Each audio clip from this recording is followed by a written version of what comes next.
Zen heart Zen soul पुस्तक से लगातार अलग अलग ज़ेन कथाएं और उसके साथ एक छोटा ध्यान प्रयोग चल रहा है। उसको आगे बढ़ाते हुए आज की ज़ेन कथा। गीशो ने एक साधिका की भांति शपथ ली थी।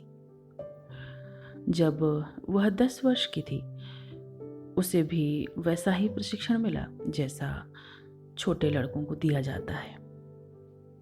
जब तक वह 16 वर्ष की हुई तब तक वह एक से दूसरे ज़ेन गुरु के पास गई और शिक्षण ग्रहण करती रही।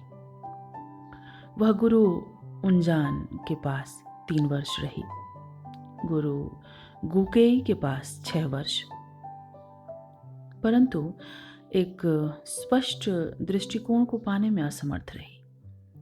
अंत में वह ज़ेन गुरु इंजान के पास पहुंची। इंजान ने स्त्री होने के नाते उसके साथ कोई भेदभाव नहीं किया। वह उसे बुरी तरह डांटता। उसने उसके आंतरिक स्वभाव को जगाने हेतु उसे जकड़ दिया था। गीशो गुरु इंजान के पास 13 वर्ष थी और तब वह पाया जो खोज रही थी। उसके सम्मान में ज़ेन गुरु इंजान ने कविता रची। यह साधिका मेरे सानिध्य 13 बरस शिक्षण पाई। संध्या यह कठिनतम कुआन में डूबी रहती, भोर दूसरे नए कुआनों में। इसके आने के पूर्व चीनी साधिका तेत्सुमा सबसे आगे थी और मुजाकू के पश्चात गीशो जितना प्रामाणिक कोई भी न हुआ था।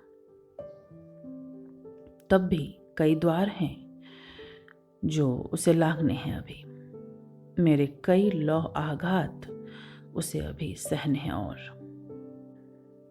जब गीशो ज्ञान को उपलब्ध हो गई, बांशो प्रांत चली गई, अपना ज़ेन मंदिर प्रारंभ किया और 200 साधिकाओं को शिक्षित करती रही, जब तक कि वह अगस्त माह में मृत्यु को प्राप्त नहीं हो गई।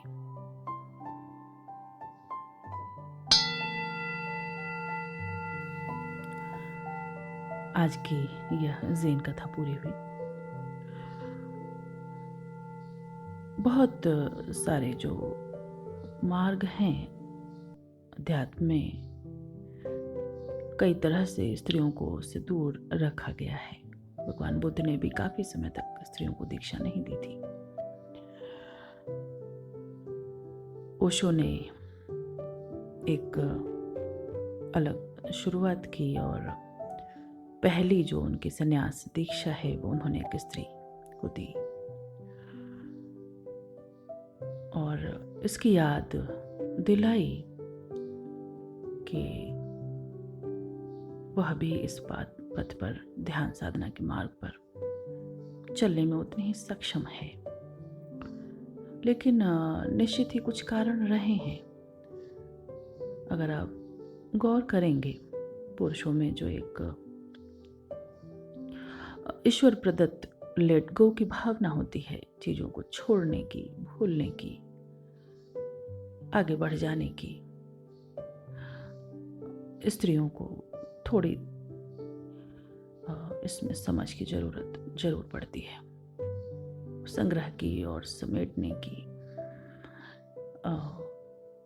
निश्चित ही उसका अपना फायदा है कि एक साथ कई बातों पर, कई चीजों पर वो फोकस कर सकती हैं। लेकिन जब ध्यान साधना की बात हो तो वहां तो धीरे धीरे बिल्कुल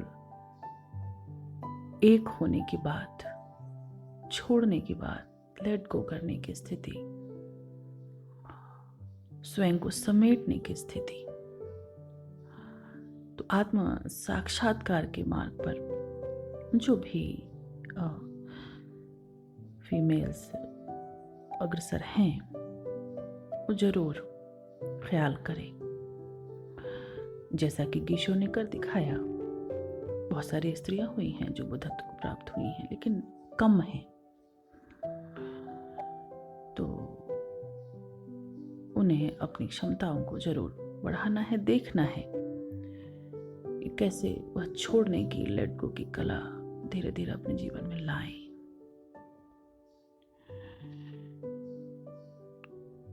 इसमें भी, इस कहानी में भी हमने देखा कि गुरु इंजान ने बिल्कुल स्त्री होने के नाते कोई भेदभाव नहीं किया, कोई सॉफ्टनेस नहीं। ज़ेन का ढंग भी है। तो और गिशु ने वह ढूंढ लिया जिसके लिए वह भटक रही थी। जब तक वो प्यास रहे भीतर और सही रास्ता, सही पथ, कहते हैं ना कि जब शिष्य तैयार हो जाता है तो गुरु आ ही जाता है पास, निकट। तो लेकिन वो अपनी थोड़ी वो तैयारी तो हो, हम बड़े क्षुद्र में संतुष्ट हो जाते हैं। उस लांघने की जो प्रक्रिया है कि स्वयं से आगे जाकर उस जो एक फियर पकड़ता है, कई बार ध्यान साधना में कोई घटना घटती भी है तो कई बार वह भय रोक देता है। निश्चित ही उसमें कोई ऐसे गुरु मिले, उनका सहयोग मिलता ही मिलता है। अंत में उसे भी छोड़ना है।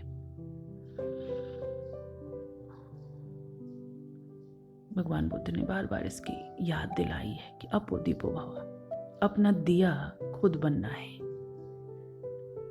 तो सहयोग लिया, इन्हीं विधियों का किसी ऐसे गुरु के सानिध्य में आए, पर धीरे धीरे धीरे उसको भी छोड़ना और बिल्कुल स्वयं के साथ आत्मसात होना, अपने में डूबना, जहां कोई दूसरा नहीं है। इसी के लिए अनेक अनेक तरह से जो विधियां बनाई गई हैं उसके लाभ हैं। पर उन विधियों की सिर्फ हम अगर पूजा करते रहें और उसकी तारीफ करते रहें और उसको जिए नहीं तो फिर बात बनती नहीं है। सतत प्रयास, लेकिन यह जानते हुए कि मेरे करने से कुछ नहीं होगा। बड़ा ऐसा लगता है कि विरोधाभासी है, पर ऐसा है नहीं। प्रयास करते हुए अकर्ता भाव से और धीरे धीरे जब आगे बढ़ते हैं तो वह फिर ध्यान की सुगंध आनी शुरू होती है, जहां हम जानते हैं कि मेरे करने से क्या होगा। तो शुरू करते हैं आज की ध्यान विधि। जैसे कि हर कथाओं के साथ हम बैठते हैं, स्वयं के साथ तैयारी कर लें।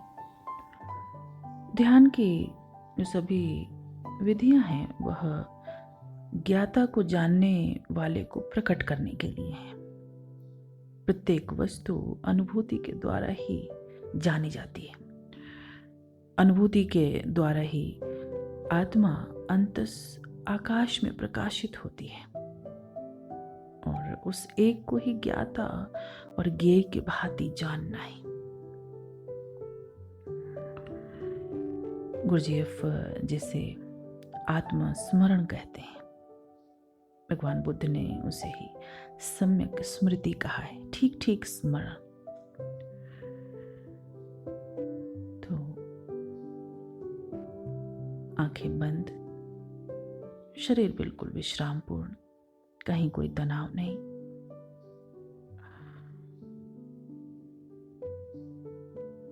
और जो भी बाहर भीतर मौजूद है उसके प्रति जागरूक।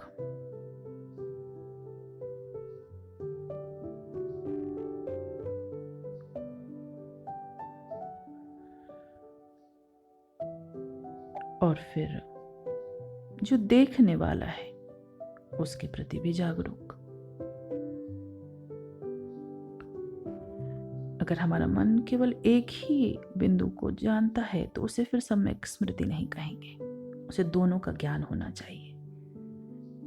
और फिर सच में ही चमत्कार घटता है कि हमें ज्ञेय और ज्ञाता दोनों का बोध आता है और अचानक फिर हम तीसरे हो जाते हैं और यह जानते हैं कि हम ये दोनों ही नहीं हैं। ज्ञेय और ज्ञाता दोनों के प्रति सजग होने की चेष्टा से ही बस उस तीसरे का जन्म होता है और हम एक साक्षी रह जाते हैं।